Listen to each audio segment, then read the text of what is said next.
प्यारे श्रोतागण, नमस्कार। आप सभी को गांधी जयंती की हार्दिक बधाई। आज के इस सत्र में हम बात करने जा रहे हैं कि आध्यात्मिकता से आत्मनिर्भरता कैसे प्राप्त करी जाए।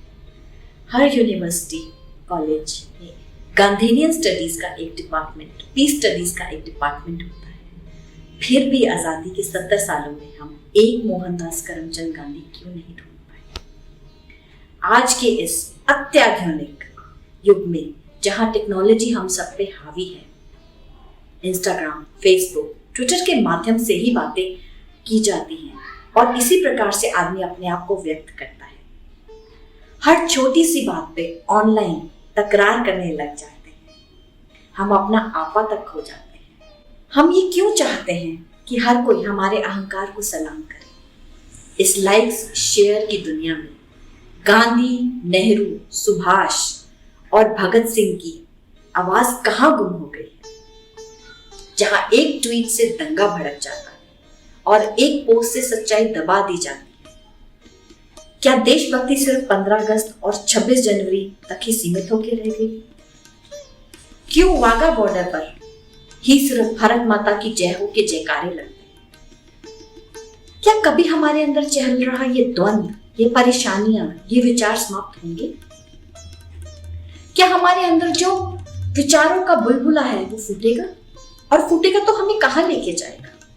तो आइए आज मेरे दोस्त संजीव से जानते हैं कि अपने स्वयं के भीतर के इन विचारों की लड़ाई को हम कैसे समाप्त कर सकते हैं। हेलो संजीव, आपका स्वागत है।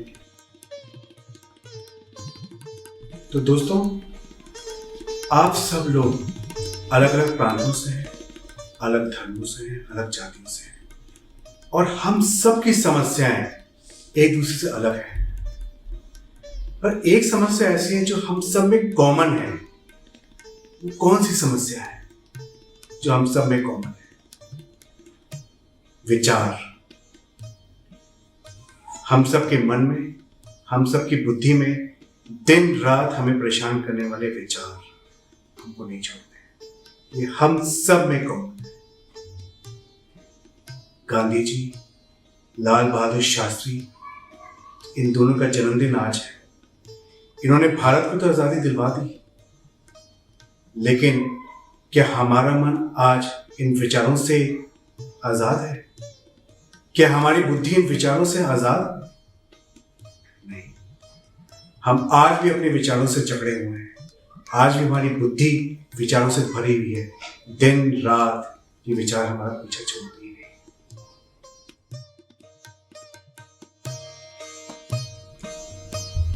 तो फिर कहां से आ रहे हैं विचार? हम सब आज की सिचुएशन देखें तो मीडिया से एडिक्टेड है। WhatsApp, Facebook, YouTube, Twitter, Instagram, पता नहीं एक घंटे में कितनी बार हम चेक कर लेते हैं। यहां से आ रहे हैं विचार। कुछ लोग के मन में भूतकाल के विचार चलते रहते हैं। बीता हुआ कल, उसकी अच्छी यादें, बुरी यादें वो हमें सताती रहती। आने वाला कल, भविष्य काल, उसकी प्लानिंग, उसकी चिंताएं हमें सताती रहती। ऑफिस का काम कर रहे होते हैं तो घर के काम, घर के लोग, घर की जिम्मेदारियां याद आती। घर के लोगों के साथ होते हैं तो ऑफिस के पेंडिंग काम, बॉस के साथ में का प्रेशर की सिचुएशन हमें याद आती रहती है। ये विचार सोते वक्त भी हमारा पीछे नहीं छोड़ते हैं। जब हम सुबह उठते हैं तो शरीर को तो आराम मिल जाता है, लेकिन दिमाग को आराम ही नहीं मिलता, क्योंकि रात भर ये विचार हमको परेशान कर रहे थे। इसीलिए 8 घंटे सोने के बाद भी हम फ्रेश नहीं होते हैं। हमें लगता है नहीं कि हमको आराम भी मिला। क्या कोई ऐसा तरीका है कि इन विचारों से हमें मुक्ति मिल जाए? हाँ, ऐसा एक तरीका है कि इन विचारों से आपको मुक्ति मिल सकती है। मेडिटेशन, ध्यान ही वो तरीका है जिसके करने से हमें इन विचारों से मुक्ति मिल सकती है।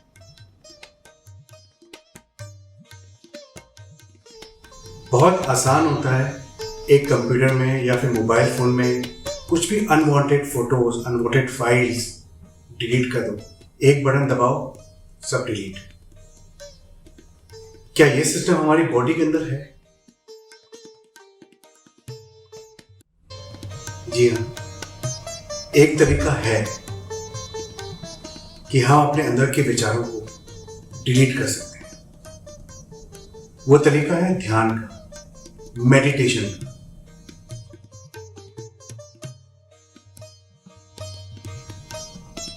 क्या है मेडिटेशन? क्या है ध्यान? मेडिटेशन का मतलब है वर्तमान में रहना। क्या आसान है अपने विचारों को रोकना? क्या आसान है ध्यान करना? जी हाँ, आसान है। केवल योग के माध्यम से ही ये संभव है। केवल योग के माध्यम से ही आसान हो सकता है। योग क्या है? योग, जैसे कि शब्द से ही इसका अर्थ समझ लीजिए, योग का मतलब जोड़ना, टू यूनाइट। और संस्कृत की बात करेंगे तो संस्कृत में इसका अर्थ है युज। किसका किससे जुड़ना, एक उदाहरण से समझते हैं। हम सब के घरों में मोबाइल फोन्स हैं, डिश एंटीनास हैं, रेडियोस हैं, जो कि कुछ रेडियो वेव्स नहीं तो माइक्रोवेव से चलते हैं। हम इन माइक्रोवेव्स को नहीं देख सकते, लेकिन वो प्रेजेंट होते हैं।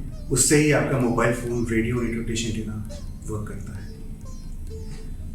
हमारा शरीर भी एक आधुनिक मशीन की तरह है, जो कि कुछ वेव्स, कुछ एनर्जी, कुछ ऊर्जा से चलता है। हम उस ऊर्जा को नहीं देख सकते, लेकिन वही ऊर्जा है जो जिसकी वजह से हमारा दिल धड़क रहा है, हमारा डाइजेस्टिव सिस्टम चल रहा है और बहुत सारे से सिस्टम्स इससे हो रहे हैं। जब हम उस एनर्जी, उस पावर से जुड़ जाते हैं तो हमें योग की प्राप्ति होती है। क्या योग पाना आसान है? हाँ।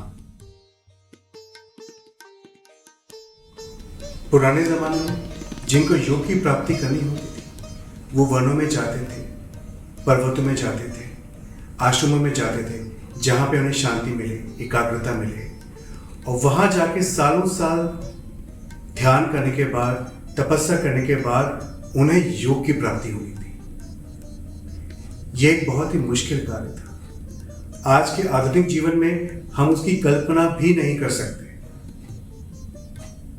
लेकिन इस मुश्किल कार्य को सिंप्लीफाई कर दिया, जिनकी आप फोटो देख रहे हैं, श्री माता जी निर्मला देवी ने। श्री माता जी निर्मला देवी ने सहज योग की स्थापना की 1970 में। आज 120 से ज्यादा देशों में सहज योग का ध्यान होता है।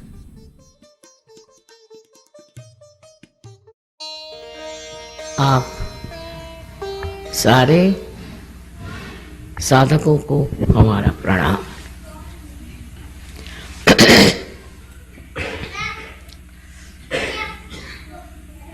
हम मंदिरों में जाते हैं भगवान के दर्शन करने और चाहते हैं कि हमें वो प्राप्त हो। इतना ही नहीं, हमारे अंदर अनेक इच्छाएं होती हैं जो हम सोचते हैं कि परमात्मा परिपूर्ण कर देंगे। ऐसे अनेक कारणों से हम मंदिरों में जाते हैं कि वहाँ का वातावरण हमें शांति दे और समाधान दे। ये बात तो सही है कि ये सब चीज़ें घटित हो सकती और इसीलिए मंदिर बनाए गए हैं, लेकिन इससे भी आगे कुछ जाने का और कुछ पाने का है, और इसका मूल तत्व भी हमारे हिंदू शास्त्रों में लिखा हुआ। लेकिन जब हम कुछ पढ़ते हैं तो उसके अंदर छिपा हुआ अर्थ हम नहीं समझ पाते कभी कभी। अब ये बात है या नहीं, ये हम जो बात कर रहे हैं सच है या नहीं, इसकी भी आपको प्रचिति होनी चाहिए। क्योंकि हम कह रहे हैं इसलिए आपको मान नहीं लेना चाहिए। और इसी वजह से हम सहयोग में जब आते हैं तब ये होता है कि हमारे अंदर बसी हुई ये शक्ति जो त्रिकोणाकार अस्थि में है, जिसको हम कुंडलिनी कहते हैं, ये सारा शास्त्रों में लिखा हुआ है, ये कोई हम ही कह रहे ऐसी बात नहीं। इसका जब जागरण होता है तो वो 6 चक्रों में से गुजर करके 7वां चक्र कुंडलिनी के नीचे होता है श्री गणेश जी का, और 6 चक्रों में से गुजर करके और हमारे ब्रह्मरंध्र को छेदती है, जो यहाँ पर सर पे, जिसको अंग्रेजी में फॉन्टेनेल बोन कहते हैं, उसमें से छेद करके चारों तरफ फैली परमात्मा की जो प्रेम शक्ति है, कार्य शक्ति है, जिसे संस्कृत में परम चैतन्य कहते हैं, उससे एकाकारिता प्राप्त करती है। जब यह घटना घटित हो जाती है तब हमारा संबंध उस परम शक्ति के साथ हो जाता है। उससे पहले जो भी हम कर रहे हैं इसलिए कि हम परमात्मा को याद रखें, धर्म को याद रखें, सही रास्ते पर चले। पर ये सब करने के बाद आगे क्या? कल आपके बच्चे पूछेंगे कि ये सब क्यों करते हो, इससे क्या फायदा है? और इसका फायदा तभी पता चलेगा जब आपकी कुंडलिनी का जागरण हो करके चारों तरफ फैली इस प्रेम शक्ति से एकाकारता प्राप्त करें। और इसको सहज इसलिए कहा जाता कि ये बिल्कुल ही सहज है। सहज तो आप जानते ही हैं मतलब क्या है, पर इसका और मतलब है विश्लेषण से कि सह माने साथ, ज माने पैदा हो, आपके साथ ही ये योग, जिसमें कहते हैं कि ये हमारा जीवात्मा जो है वो इस शक्ति से जब एकाकारिता प्राप्त करता है, यही असली योग है। ये योग बिल्कुल सहज है और सबके अंदर स्थित है। आप हिंदू हो, चाहे मुसलमान हो, चाहे ईसाई हो,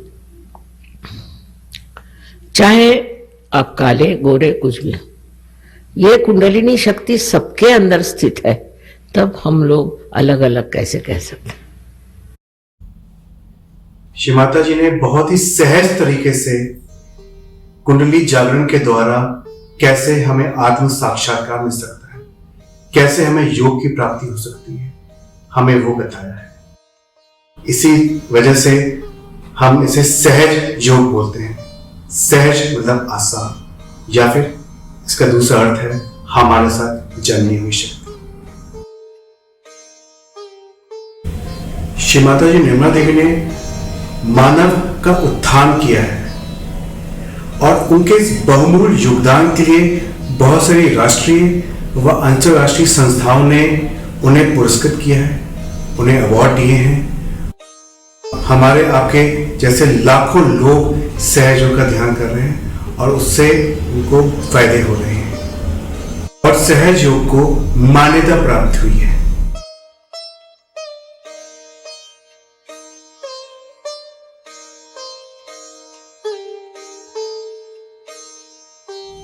जैसे कि संजीव ने अभी कुंडलिनी शक्ति के बारे में बताया, अब हम विस्तार में देखेंगे कि कुंडलिनी शक्ति क्या है और कैसे वो हमारी जीवन प्रदायिनी शक्ति है। जब गर्भावस्था में माँ के गर्भ में बच्चा होता है तब उस बच्चे के शरीर में एक घटना घटित होती है। उस बच्चे के गर्भ में सिर के तालु भाग में एक शक्ति प्रवेश करती है जो कि 3 भागों में बढ़ जाती है। वो बच्चे का लेफ्ट सिंपैथेटिक नर्वस सिस्टम बनाती है, राइट सिंपैथेटिक नर्वस सिस्टम बनाती है और बची हुई एनर्जी सेंट्रल नर्वस सिस्टम बनाती है। जो आप फूलाकार चीजें देख रहे हैं 1 2 3 4 5 6 और 7 नंबर में, ये चक्रास होते हैं। तो बच्चे के शरीर में ये शक्ति प्रवेश करती है, चक्र बनाती है और कुंडलिनी स्वरूप बची हुई एनर्जी की फॉर्म में रीढ़ की हड्डी के आखिरी अंगुल में कुंडल मार के बैठती है। इसीलिए इस शक्ति को कुंडलिनी शक्ति कहा गया है। कुंडलिनी शक्ति इन चक्रास को बनाती है, इनके साथ रिलेटेड ऑर्गन्स को बनाती है। पहला चक्र पे अगर आप ध्यान देंगे तो फिजिकली पहला चक्र आप बच्चे का एक्सक्रीटरी सिस्टम कंट्रोल करता है, देखता है, उसका देखभाल करता है। दूसरा चक्र बच्चे का रिप्रोडक्टिव ऑर्गन्स को देखता संभालता है। तीसरा चक्र पेट की बड़ी आंत छोटी आंत को देखता संभालता है। चौथा चक्र हृदय की गति को, गंदे खून को लाना, खून को साफ करके शरीर के हर अंग को पहुंचाने की प्रोसेस को देखता है। पांचवा चक्र बच्चे के ear nose and throat ENT को देखता है। छठा चक्र उसके पिट्यूटरी ग्लैंड्स, पीनियल ग्लैंड्स और ब्रेन की फंक्शनिंग को देखता है। सातवां चक्र जिसे सहस्त्रार चक्र कहा जाता है, जो कि आखिरी चक्र होता है शरीर में, वहां पे एक छोटे बच्चे के यहाँ पे एक खडक बना होता है। तो ये प्रमाण है कि वो जीवन शक्ति जिसे हम कुंडलनी कहते हैं, वो बच्चे के तालू से प्रवेश करे, और यही सातवां चक्र है। इसीलिए छोटे बच्चे को अक्सर कहा जाता है कि नानी दादी बहुत ही संभाल के उसको बहुत अच्छे से हैंडल किया जाना चाहिए। अब आपने जाना कि आपके अंदर 3 नाड़ियां और 7 चक्र हैं। ना केवल ये चक्र हमारे सूक्ष्म शरीर का ध्यान रखते हैं, जैसे कि आपकी बॉडी, ग्रोस बॉडी, आंख, नाक, मुंह, हाथ, पैर आप देख सकते हैं, लेकिन सूक्ष्म शरीर को सिर्फ आप महसूस कर सकते हैं। और जब ये कुंडली शक्ति उठती है, शरीर में आई कैसे, ये आपने जाना। अब आने के 3 से लेकर 4 साल तक के बच्चे में ही जागृत अवस्था में रहती है। इसलिए हम कहते हैं कि बच्चे भगवान का स्वरूप होते हैं। जैसे ही बच्चा थोड़ा बड़ा होने लगता है, उसके अंदर 2 फॉर्मेशंस होती हैं, आइडेंटिटी फॉर्मेशंस, ईगो और सुपर ईगो की। वो आप छठे चक्र पे ये जो 2 गुब्बारे से देख पा रहे हैं, इसके रूप में रिप्रेजेंट करते हैं। जब ये गुब्बारे फूल जाते हैं तो कुंडली शक्ति जो हर समय सहस्त्रार पे होती है, वो नीचे आ जाती है और वापस डॉर्मेंट स्टेट में चली जाती है, सुप्त अवस्था में चली जाती है। ये था सहजयोग के बारे में थ्योरी। अब ये कुंडली शक्ति का प्रैक्टिकल क्या है? एस्पेक्ट ये बताता है कि ये कुंडली शक्ति जब उठती है तो हमारे सभी चक्रों को अपने प्रेम से प्लावित करती है। ये माँ प्रदायिनी शक्ति है। पहले चक्र पे ये आपको पवित्रता का गुण देती है, दूसरे चक्र पे ये आपको क्रिएटिविटी का गुण देती है, तीसरे चक्र पे आपको पीस और सेटिस्फैक्शन देती है, चौथे चक्र पे आपको निर्भयता देती है, पांचवें चक्र पे आपको ईश्वर की व्यापी शक्ति से जोड़ती है और आपको बोलने का, मीठा बोलने की कला सिखाती है। छठे चक्र पे ये आपको माफ करने की शक्ति देती है। सातवें चक्र पे ये कुंडली शक्ति जब आती है तो आपका परमात्मा की सर्वव्यापी शक्ति से योग होता है। जैसे ही कुंडली छठे चक्र को पार करती है, ये जो अहंकार और प्रति अहंकार के गुब्बारे हैं, ये ढीले पड़ते हैं और आपको एक ऐसी स्थिति प्रदान होती है जिसे निर्विचार कहा जाता है। जैसे कि संजीव से सुना था आपने कि विचारों से ऊपर उठ पाते हैं, तो निर्विचारिता वही जगह है, वही स्थान है जहाँ पे हमारी कुंडली हमें स्वतः ही ले जाती है। ना आपको आपके पास्ट के विचार तंग करते हैं, ना आपको आपके फ्यूचर के विचार तंग करते हैं। आप अपने प्रेजेंट में आ जाते हैं, अपने वर्तमान में आ जाते हैं। और सबसे प्यारा अनुभव जो कुंडली हमें देती है, हमारे सहस्त्रार के आने के कारण आपके हाथों से और तालु भाग से कुछ ठंडा ठंडा वाइब्रेशंस के रूप में निकलता है। हिंदी में इसे चैतन्य शक्ति भी कहा जाता है और धर्म ग्रंथों में इसे सलीलम सलीलम भी कहा गया है। कुंडली शक्ति को कैसे जागृत करना है, इसके बारे में तो आपने जान ही लिया है। तो आइए इस अनुभव को साक्षात प्राप्त करें। आज के आधुनिक युग में ये संभव है और हो सकता है। सिर्फ एक ही चीज की जरूरत है और वो चीज है आपकी प्योर डिजायर, आपकी शुद्ध इच्छा।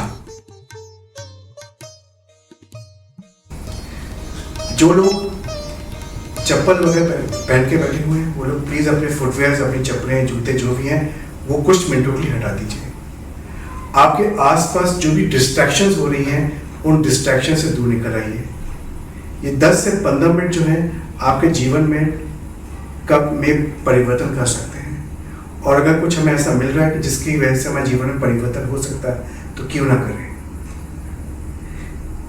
अगर आप नीचे बैठना चाहते हैं तो आराम से नीचे बैठ जाइए। अगर आप चेयर में, सोफे में या बिस्तर में बैठे हैं तो सीधे बैठ जाइए। अभी जो हम स्टेप्स करेंगे, सिर्फ आप आंखें खोल के देखिए और मेरे साथ में प्रैक्टिस कर लीजिए। प्रैक्टिस करने के बाद में हम एक वीडियो चलाएंगे जिसमें कि साक्षात श्री माता जी निर्मला देवी कुंडली जागरण करवाएंगे। वीडियो के साथ में फिर हम दूसरी बार एक्चुअल में आंखें बंद करके और ध्यान में मुक्त होके अपनी कुंडली का जागरण करेंगे और ध्यान करेंगे और इसको अनुभव करेंगे। दोनों हाथ सामने ले लीजिए।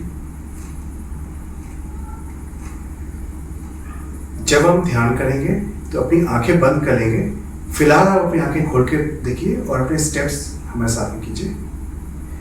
जितने भी स्टेप्स होंगे वो हमारे राइट हैंड से होंगे, क्योंकि हमारा राइट हैंड जो है वो क्रिया का स्टेप्स है, और हमारा लेफ्ट हैंड जो कि हमारा इच्छा का साइड होता है वो हमेशा सामने ही रहेगा। तो अपने बाएं हाथ को हम अपने हृदय पे लगा लेंगे।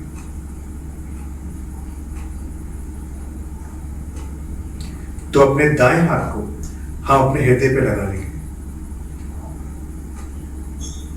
कुछ सेकंड बाद हम अपने हाथ को पेट के ऊपरी हिस्से में लेके जाएंगे।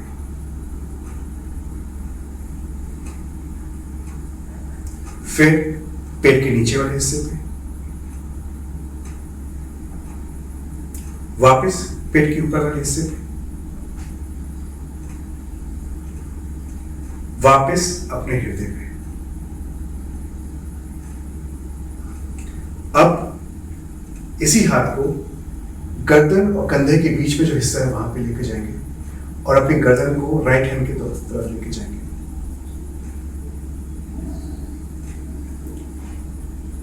इसी हाथ को हमारे माथे पे लेके जाएंगे। हल्का सा सिर झुका लेंगे, जैसे कई बार सिर दुखता है तो हम झुका लेते हैं। इसी हाथ को सिर के पीछे वाले हिस्से पे लेके जाएंगे और सिर को ऊपर की तरफ रखेंगे।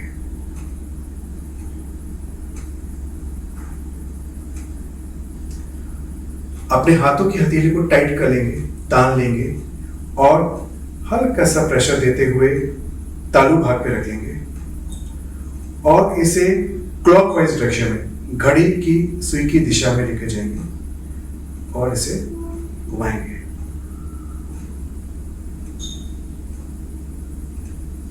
सात बार इसे घुमाना है। ये आसान से स्टेप्स हैं, आपको कुछ विशेष व्यायाम करने की जरूरत नहीं है।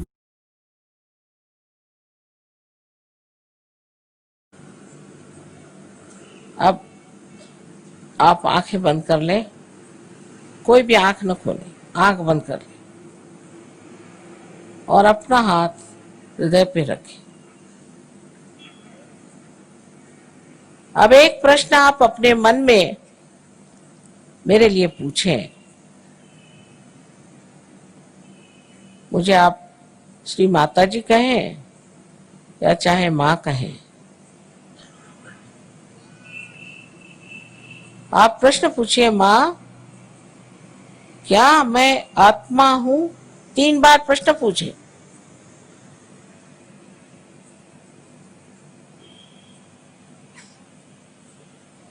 ये बड़ा मूलभूत प्रश्न है।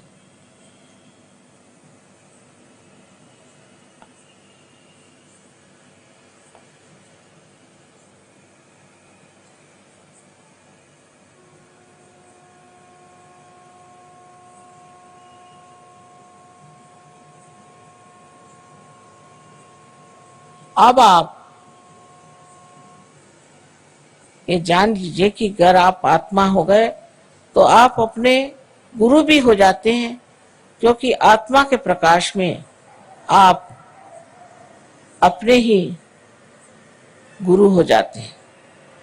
इसलिए आप कृपया अपना राइट हैंड पेट के ऊपरी हिस्से में रखें, लेफ्ट हैंड साइड पर उंगलियों से दबा लें इस गुरु तत्व को। अब यहां दूसरा प्रश्न मुझसे करें, मां क्या मैं स्वयं का गुरु हूं? मां क्या मैं अपना ही गुरु हूं? क्या मैं अपना ही मास्टर हूं? यह सवाल आप मुझसे 3 बार पूछिए अपने मन में।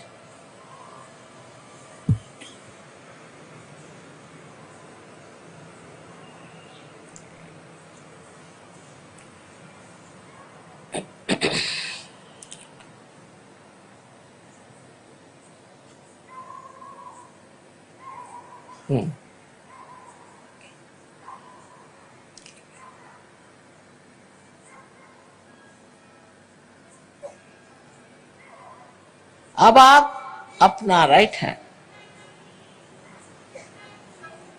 पेट के निचले हिस्से में लेफ्ट हैंड साइड में रखें और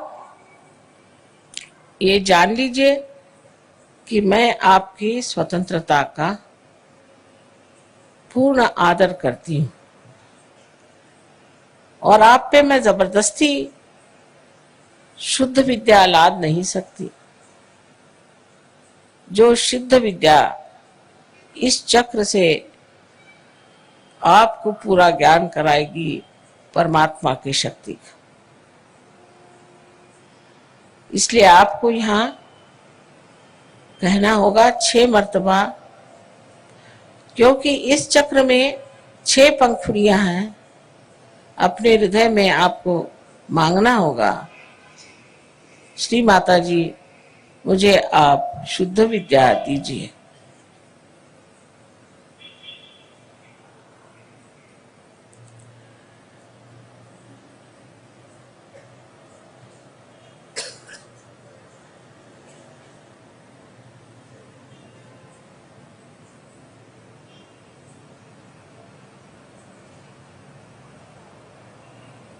अब आप अपना हाथ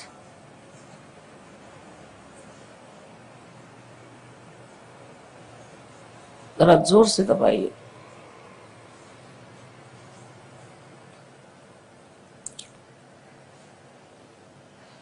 जैसे ही आप शुद्ध विद्या मांगते हैं वैसे ही कुंडलिनी का जागरण शुरू हो गया।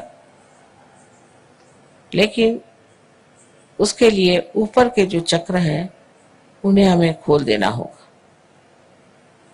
आप अपना राइट हैंड आप उठा करके पेट के ऊपरी हिस्से में लेफ्ट साइड में रखें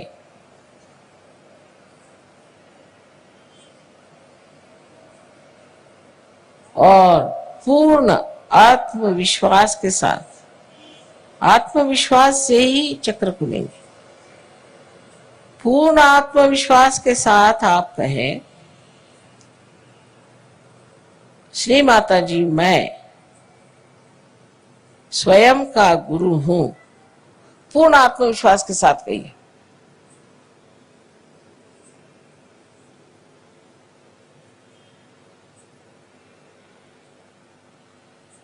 दस मर्तबा 10 बार कहिए, 10 times।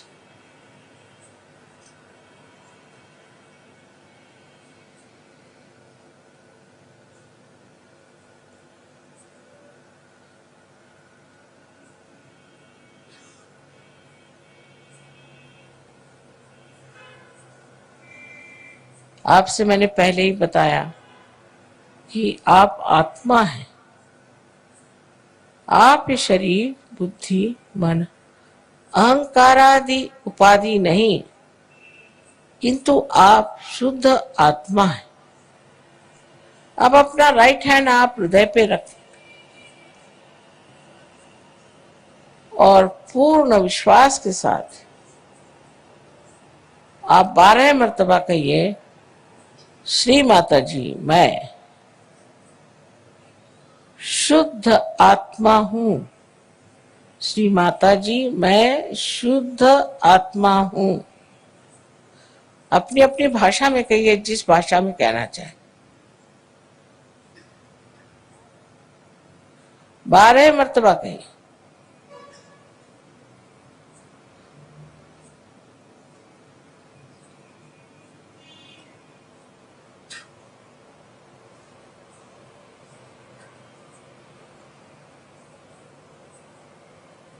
अब एक बात फिर से कहूंगी कि आप दोषी नहीं हैं, आप पापी नहीं हैं।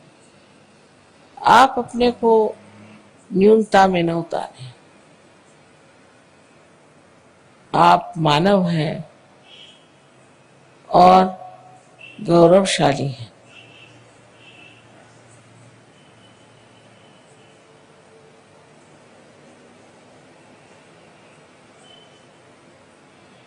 चारों तरफ फैला हुआ परमात्मा का ये प्यार, ये समुद्र है क्षमा का। आप कोई ऐसी गलती नहीं कर सकते कि जो इस समुद्र में पूरी तरह नष्ट ना हो जाए। इसलिए आप अपने ही को क्षमा करें और अपना राइट हैंड, अपना कंधा और अपनी गर्दन इसके बीचों बीच रखें और अपनी गर्दन राइट साइड को पूरी तरह से मोड़ दें। यहां पर आपको 16 मर्तबा कहना होगा, श्री माता जी मैं बिल्कुल दोषी नहीं हूं, मैं निर्दोष हूं। 16 मर्तबा कहिए, पूर्ण विश्वास के साथ कहिए, मैं कहती हूं कि आप निर्दोष हैं।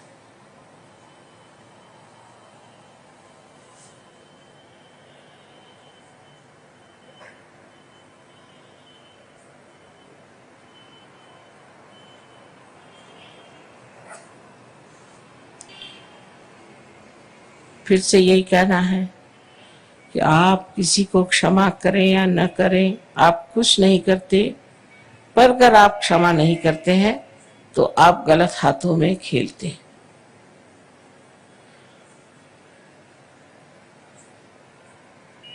इसलिए आप सबको एक साथ क्षमा करें। अपना हाथ, राइट हैंड अपने माथे पर, अपने कपाल पर आड़ा रखें, दबाएं दोनों साइड में, नीचे गर्दन झुका लें और यहां पर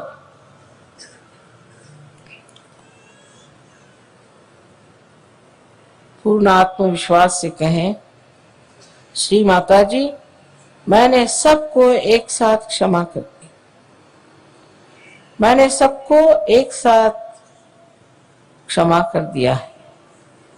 कितने बार कहने की बात नहीं, हृदय से कहना होगा, मां मैंने सबको एक साथ क्षमा कर दिया।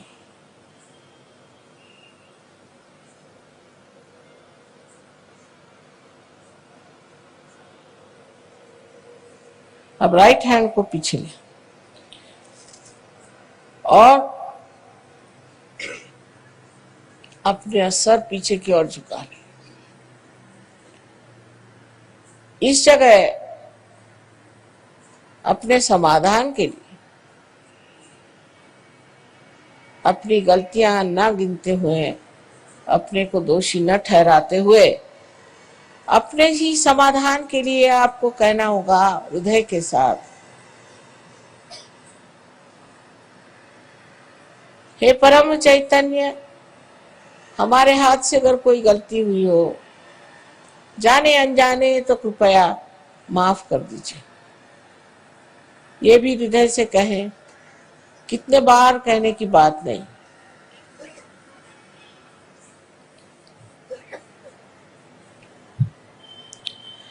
अब आखिरी चक्र बहुत महत्वपूर्ण है।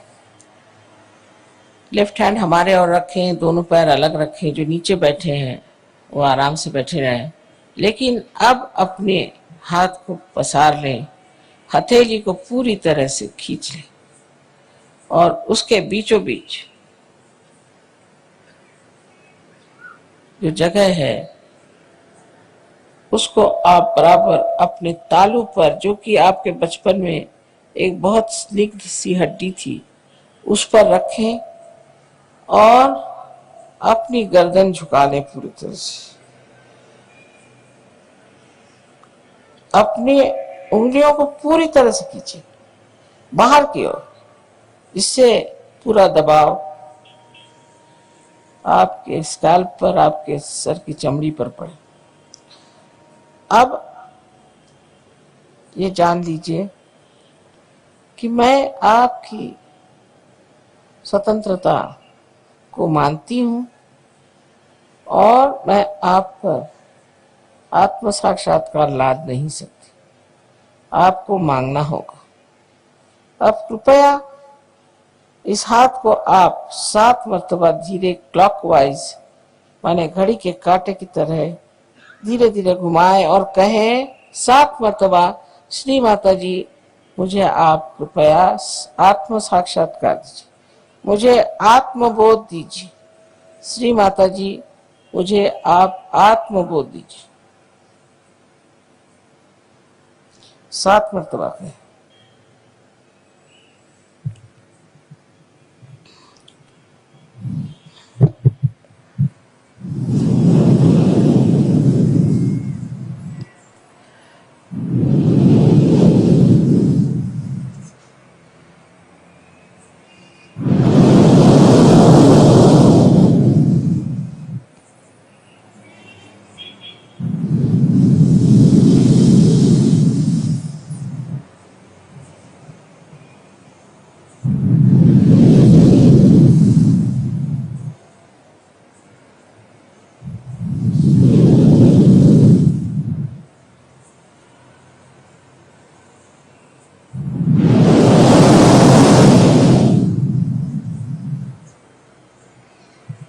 अब धीरे धीरे अपनी आंखें खोलें। अब दोनों हाथ मेरी ओर करें इस तरह से, और मेरी ओर देखें और निर्विचार हो जाइए। विचार मत करें।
इतनी सुंदर अनुभूति हुई वाकई।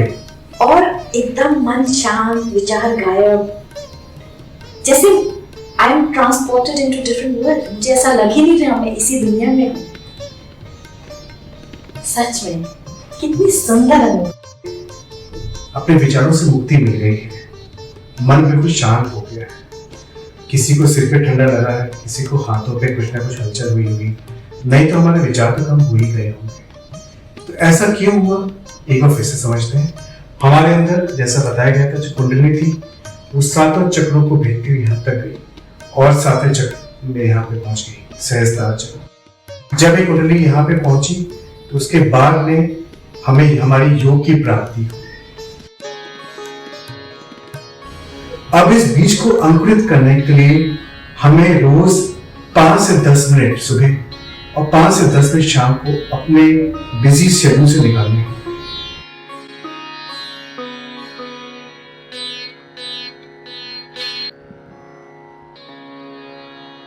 तो आज तो हम वाकई में सही मायनों में हमें अपने विचारों से आजादी मिल गई है। और ऐसा हुआ क्यों हमें आज कोई भी विचार हमारे मन में नहीं आ रहा? क्यों हमें सिर पे ठंडा, नहीं तो गर्म, नहीं तो हाथों में कुछ हलचल सी महसूस हो रही है?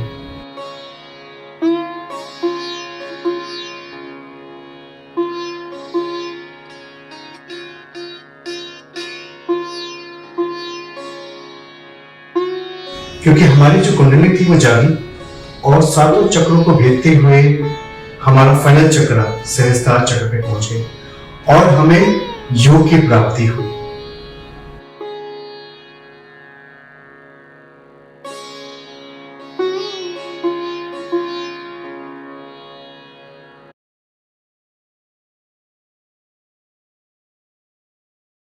तो अब हमें यह समझना है कि आज एक बीज अंकुरित हुआ है। This is only the first step, ये प्रथम कदम है।